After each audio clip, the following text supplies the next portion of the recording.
What's going on, boys? Well, good for you. You having fun down there? I'm having fun up here. You were doing pretty good until you hit that rock. Well, that's plenty of friction there, eh? That's smooth, eh?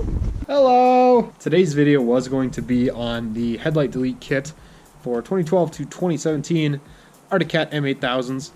It works on XFs and stuff too, but mainly M8000s because that's the guys who are one doing it. I got all my parts laid out, and then I started realizing that I don't have all the parts here to do it. I forgot a couple, and I wanted to make that actually a full video of how to do that headlight delete kit and not leave anything out. So instead, I'm going to be fixing another issue today, and that's M8 hesitation. As you can see here, I've got a bunch of the parts laid out for that headlight delete kit that I'm going to be doing. I'm missing a few. That's why I didn't want to do that video today. So instead of all this stuff, today what we're going to be dealing with is actually this guy right here. We'll need a little bit of heat tape too. This kit does come with heat tape, but I've installed it already a few times on a couple different units. So I got more heat tape. Like this. This is it. This is basically the whole kit. There is templates for it.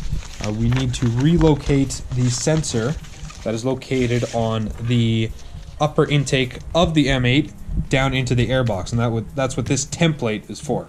So, without further ado, I will be grabbing my 2014, and we'll be doing that here today.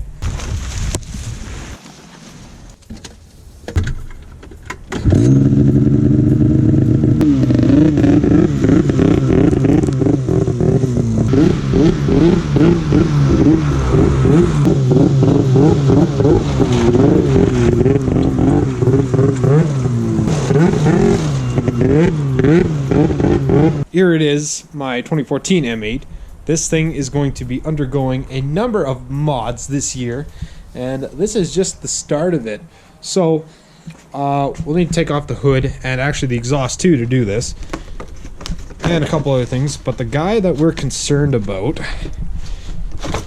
and I might have to show you from the other side, is actually located. It's going to be pretty difficult for you to see. It's right down in here. There's a sensor. It's really hard to show. It's basically right where the end of my finger is. I think it's a blue and black wire. Anyway, it's this blue connector right here. That's the guy. This blue connector. That's the guy that plugs into that sensor. This is the guy that we are going to be changing the location of today. So today, that's what we're doing on this M8. Show you how to do that. I have known that to cause a number of issues relating to hesitation mainly. So the problem is that these where these sensors are located, and I'm not sure why they do this, where these sensors are located actually isn't getting an accurate reading of the air temperature that's going directly into the engine. So we're going to be relocating the sensor that comes up here all the way down right on top of the airbox, which is right below this plate and the ECU. So basically what that does is it gives it a more accurate reading of the air that's going into the engine. So your engine will actually perform a little better.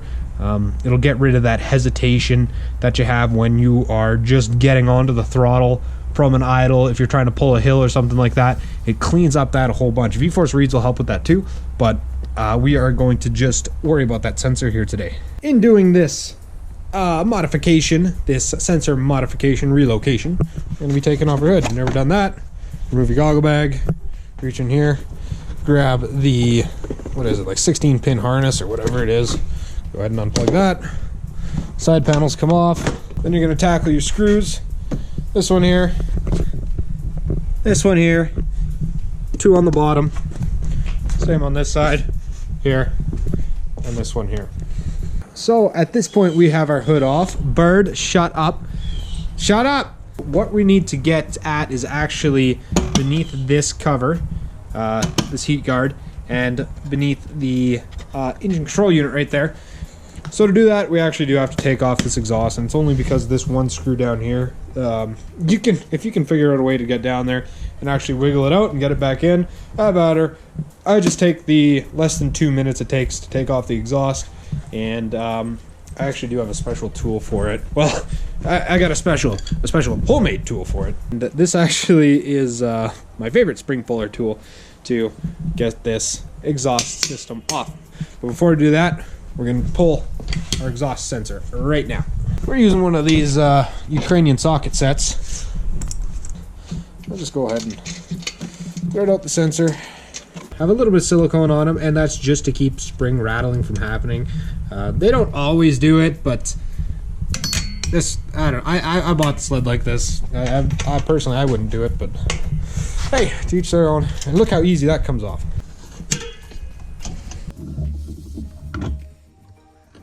Now, that pipe just to come out nice. You can see, now I got a pipe off here, you can actually see where my pipe's been rubbing against this cross brace in this heat shield, and it's likely going to be actually because my heat shielding on my pipe is a little loose. So we're just gonna let that, since it's my sled, we're just going to let that rub. What's next? Well, we're going to take off this this heat shield here, which covers our ECU. So we got two T20s, one there, one there. We're gonna pop those out. So after we got the two T20s out, flex this plate a little bit to get it around one tab, and then pull it around the other tab, and then we just take our heat shield right out of there and just put it aside for now. We still need to get our ECU out to be able to get at the area we want to work. Got another T20 right here, because we're actually going to take off this whole thing as an assembly, because then we don't got to deal with it being in the way and screwing around with our ECU mounts, because they're kind of they can be kind of annoying. Unclip our ECU connections on the back. You can't actually mix these up, so when you go to reinstall them, you can't actually put it in backwards, so nothing to be concerned about there. This SLP kit does actually come with all the instructions that you need to do this. It comes with exactly where to drill your holes and where to mount your wire, but I'm just going to go ahead and show you all this stuff, because I don't need these. I know what I'm doing.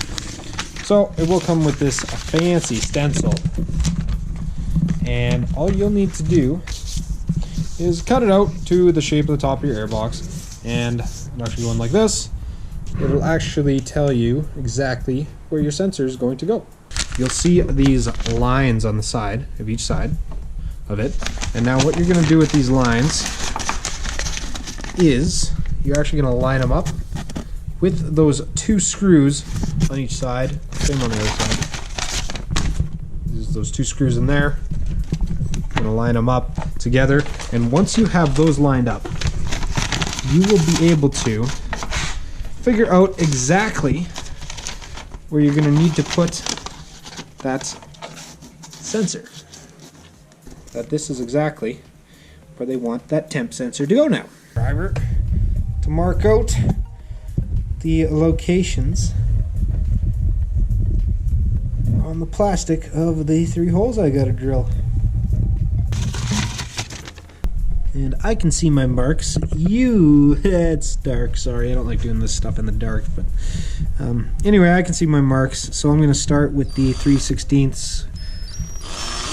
Get all 3 holes drilled, including the one in the middle, because I can actually do a pilot hole for it this way. Go ahead and drill the 3 first. 3 small ones first, because that one just needs to be a 1/2 inch, and you'll just get more accurate if you can get a pilot hole in there first. So you have 3 holes drilled right there, and the center hole is actually larger for the sensor. The other 2 outer holes are for the rivets that mount it, and this one in the middle, that's the one that needs the 1/2 inch one. So make this easy, we got a pilot hole. We have our 3 holes installed beautifully in the air box. So at this point, what you're gonna want to do is, as you can see in here, there's you can kind of see it's pretty dark, but any shavings or whatever that you have left in there from your drilling, make sure you go ahead and wipe those all out of your air box, because you don't want those ended up going through your reeds and ended up in the motor. There we go. We are shaving free. We have our hood up on the table here. I'll see how many times I knock over the camera trying to do this. And the instructions, they want you to take apart the hood. I don't think you actually need to do it to get the sensor out. So I'm going to start with here is actually taking out the ignition though, just to get a little bit better view of what's going on in here. Yeah, it's this connection right here. There's a blue one that we're actually going to be taking out of the hood. I'm just going to move these wires up out of the way here. So this sensor here, that's where this connector is. That's where it goes to. And the sensor actually sits right on top of this, just a little further back. You can just barely see it right here. It's got two plastic rivets holding it in. And you got to be careful here because there's a little, basically a little wire, a resistor rather, that's on the end of this sensor that's located down within here. So we don't want to damage that, or else you're going to need a new sensor. So you're actually going to want to take a little screwdriver just like this. It doesn't need to be big. And you're going to pry on the outside edge of the sensor, not on the inside. Don't pry around the inside of the sensor. On the outside edge by the rivets. Don't pry on the rivets actually, because it's actually easier to get the sensor out if you pry where the sensor mounts to the intake. So I'm going to go ahead and do that. I'm just going to be really careful and slow with it. Just be gentle with it. Try where the wire goes in. Try to stay away from that area if you can, and work more on where those two plastic rivets are. So there we go. Just wiggle your connection out from around. It might be over the headlight bracket, so just be careful with it. Take your time and wiggle that sensor out, and here we go. Here we have it. This is the sensor we were trying to get out. I am not happy with the lighting in this video at all. Everything's such high contrast in here. Holy! Need better shop lights. Now that you can see it out of the unit, you actually kind of know the area to stay away from, which is that resistor in the center of the sensor, because that essentially is your sensor, the temperature sensor. So yeah, I just go around and pry at the edges a little bit, and it comes out pretty easy. The instructions say to take apart the entire hood. You can if you want. I would rather just do it this way. I'm going to be in that hood anyway for the headlight delete kit coming up here, but this is fine. I'm just going to do it this way for now. You're going to want to take a little bit of heat tape. The kit does come with heat tape, but it's the same stuff as this, you know. That's aluminum foil heat tape, and you're going to want to go in there and you're going to just make sure that it's clean before you start. And you want to put some heat tape over that sensor hole there. You're going to want to keep snow out of there. All right, so I went to town with the heat tape down in there, and I have covered up that hole. Made it a little longer than maybe it needed to be, but hey, that's all right. I want to make sure it's covered. You want to remember to plug your ignition back in first of all. All right, so now we actually get to do the install part of the sensor. So it's a non-directional sensor. You don't got to worry about putting it in backwards or nothing like that. And now all we do is, if you drilled your holes right, look at that. Pops right into place, right how it should be. And that is our new location for our air intake sensor. It's going to be way too dark to see in there, but you'll actually be able to see it hanging out in there in front of those throttle bodies. Sensor has been successfully relocated. We get to actually use the part that was provided to us with the kit. And we're going to want to go ahead. It's just an extension cable. That's all this is. So you want to go ahead and plug that into. Let's see if I can do it with one hand. And now all you're going to want to do is basically what has to happen here is you're going to have to unplug this now every time that you unplug your hood, because that harness connection for it is in your hood harness. So what you're going to want to do, make sure you're not pinching against anything, and you're going to route this cable up along this column here, right next to your throttle cable, and you're going to have it so that it comes out up here somewhere. And I'll show you what mine looks like when it's done. because you're going to need to be able to make sure you got a bunch of slack up here. It's more important to have more slack up here. Don't make it like banjo string tight. More important to have slack up here because you're going to need to unplug this every time you take off your hood now. Just like your main wiring harness connection, which is right here. You got to unplug this now too. Okay, so I've got this all routed in here, and I'll show you how I routed it just so you know what I did. So you can do the same thing. So all I did was just put it around the stock wiring harness here, under the throttle cable, and then I put it up on the fuel pump side. And I'd rather see you put it on the fuel pump side, the fuel line side, sorry.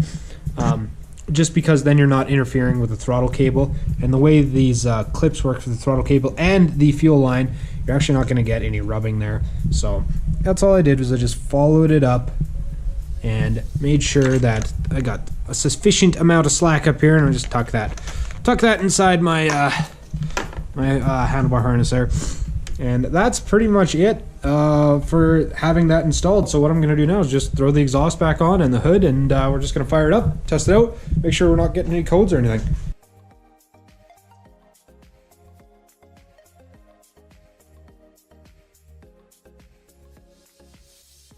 Alright, at this point we got everything back together. The exhaust is on, the hood is on, we have our stock wiring harness plugged in. So if you forget something at this point, this is where your sled will throw a code. And not a big deal, it'll just throw a code until you fix it. So you remember that blue connector that was sitting up in here? Well, now it's right here, and again it's too dark to see, but this connector that we ran up from the bottom of our airbox, we now need to plug that in to that blue connector. And that wire is good to just, you can zip tie it up if you want, but if you're going to be taking your hood off and on, make sure it's not pinched up in here or anything like that. Pull it right up next to your throttle cable there, so it's not pinched up in here. But I mean, honestly, it can just, it can kind of hang out anywhere in there, just like that. So now we're going to start up the sled and give it a test.